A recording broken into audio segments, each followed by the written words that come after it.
The 3 keys to proper biblical interpretation. In my years of studying the Hebrew language, I found 3 keys that are helpful to keep in mind whenever you're reading the biblical text. And that's what I want to share with you here. I'm going to take y'all out to dinner. You have your choice. You can have this, or you can have this. Which would you prefer? The one on the left or the one on the right? On the right. McDonald's on the left, or a nice classy meal on the right. Why?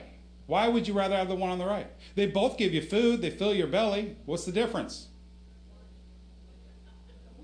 The wine.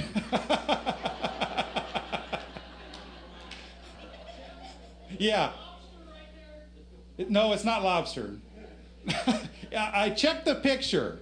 I looked at it and I said, yeah, this looks kosher. The difference is quality of the food, quality of the atmosphere.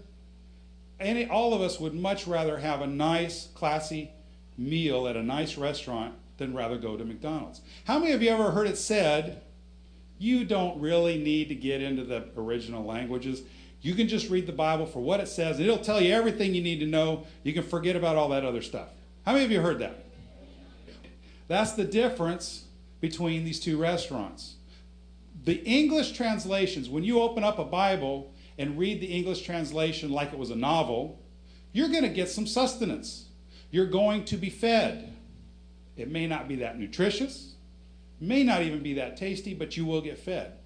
However, if you dig into the languages, use the resources that are available to you, you're going to get a lot more quality in your studies. Agreed? The first key is culture. We come from a Greco-Roman culture. The Hebrews came from an Eastern Hebraic culture. Very different. So you have to keep in mind that when you're reading the text, you're not reading a novel written by the guy down the street. You're reading of events and things that had occurred thousands of years ago in a different culture who think differently and act differently than we do. You have to take your mind, basically dump everything you've ever learned and replace it with Hebraic thought. It's not easy. How do we study culture? Well, one way is through archaeology. Archaeologists go out and they dig down into the ground. They find artifacts, ancient writings, ancient documents that tell us about their culture. Another method is through anthropology. Anthropology studies people's behaviors around the world. One example is a book I read quite a few years ago, an excellent book. It's not one you would normally think of in biblical studies, and it's actually about Muslims, but it's called The Nomads of the Nomads. It's out of print. If you can find a copy of it, it's fascinating reading because what he does is he lives with these Bedouins, the Bedouin tribes, who live the same way Abraham did 3,000 years ago. If we want to know how Abraham lived, we study the Bedouin culture because they do many of the same things. They have many of the same customs as Abraham did. Up at the top, archaeology is the study of historic peoples and their cultures by analysis of their artifacts, inscriptions, monuments, and other such remains. Anthropology is the study of origins, physical and cultural development, and social customs and beliefs of humankind. These things are very important to us because we have to understand the author's mindset. How did he perceive certain things? We must think the same way. Here's a picture of some of these nomads. The camel, the tent, the clothing that they wear. The tent. You know what one of my favorite chapters in the Bible is? Genesis chapter 18. What? What happened there? That's where Abraham is sitting at the door of his tent. That's my favorite verse, 18 verse 1.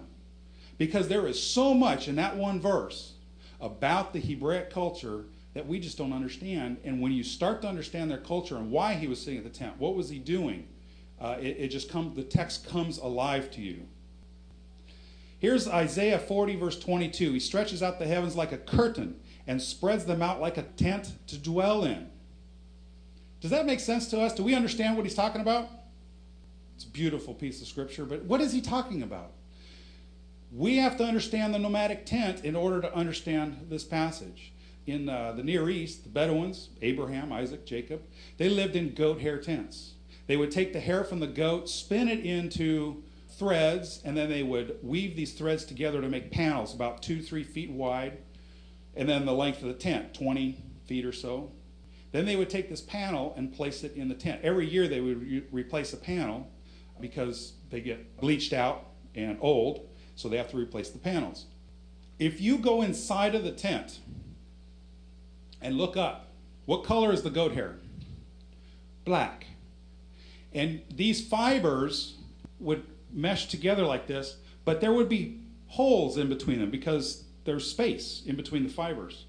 So what do you see when you look up? You see a black blanket with pinholes of light. What does it look like? Stars. It looks like stars.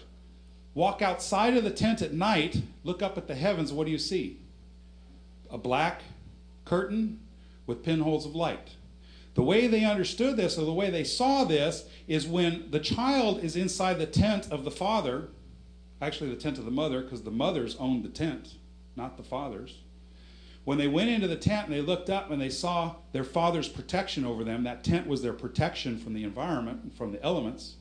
And when they walked outside, they could see God's tent over them, protecting them.